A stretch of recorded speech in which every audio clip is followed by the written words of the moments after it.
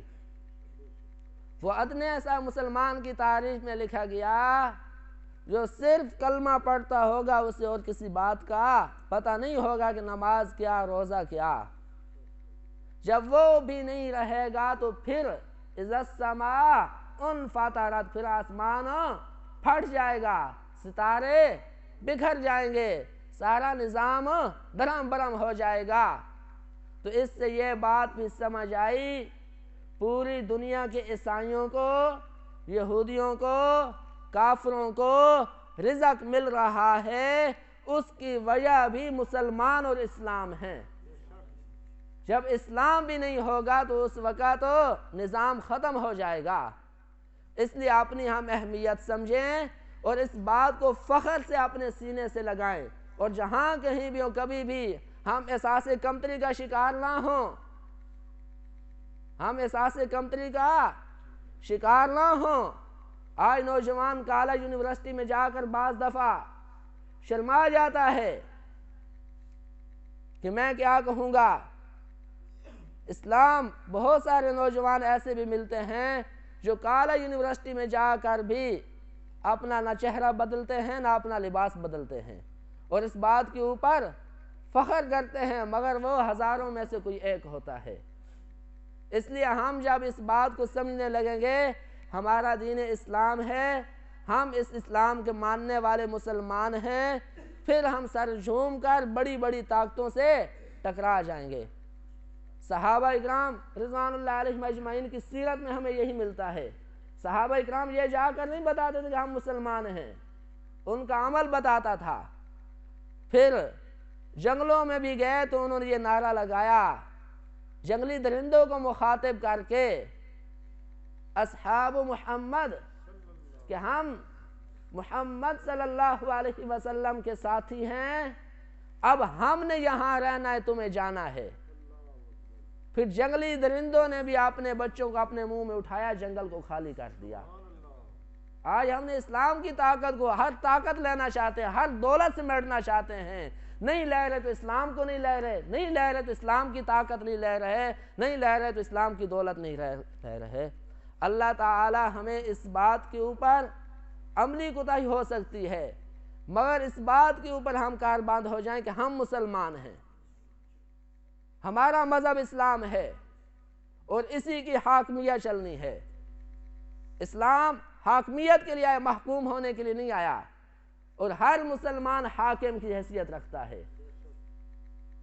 اللہ تعالی ہمیں اسلام کی حقانیت سمجھنے کی اور اپنے مسلمان ہونے کے اوپر شکر ادا کرنے کی اور فخر تحدیث نعمت کے طور پر کرنے کی توفیق عطا فرمائے۔ وآخر دعوانا ان الحمدللہ رب العالمین۔